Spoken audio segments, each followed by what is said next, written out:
You would not, hang on. You would not believe how long I've been lost in this forest. This is terrible. My upload schedule's gonna be all over the place. What's this?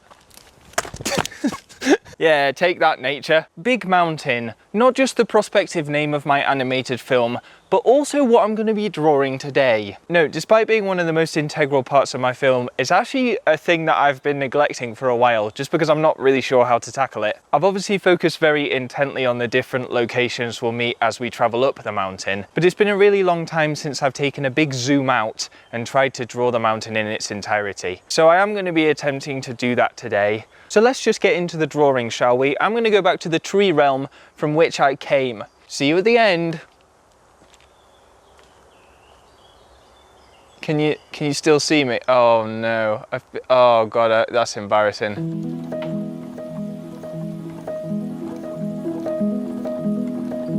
So the first thing to establish was the mountain's overall shape and form. There was a really amazing piece of fan art sent in by someone on the Discord called Lorry111, and I loved pretty much everything about this, so I actually ended up using it as a reference just while I was constructing things. And also this fan art reminded me of something, because at one point I said I was going to have the mountain right next to the ocean, and I guess I just completely forgot about that, so thank you for reminding me. I actually really like the idea of my mountain being coastal, and I think it makes the setting a bit more interesting and unique.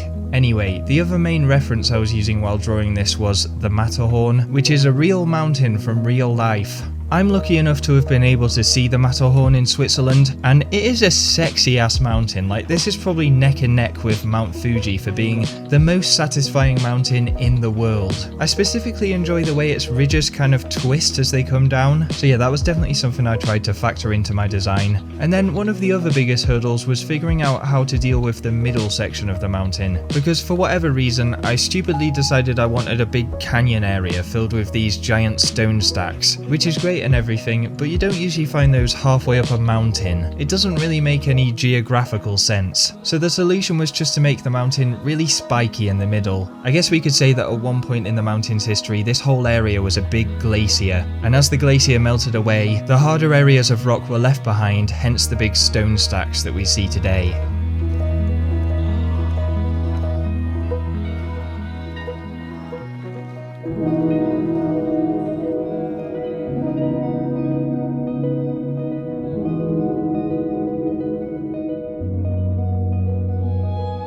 And finally, it was just a case of filling out the surrounding area, bringing the coastline round so the mountain is sticking out on a sort of peninsula. I haven't really figured out what to surround the mountain with as of yet, so for the moment the right side of the mountain is just grassy fields and rolling hills, but I can't put anything too big next to the mountain because it's important that it's very much the tallest thing around. It needs to sort of dwarf everything else in sight, and I think it seems much more intimidating and ominous if it's kind of freestanding and unchallenged.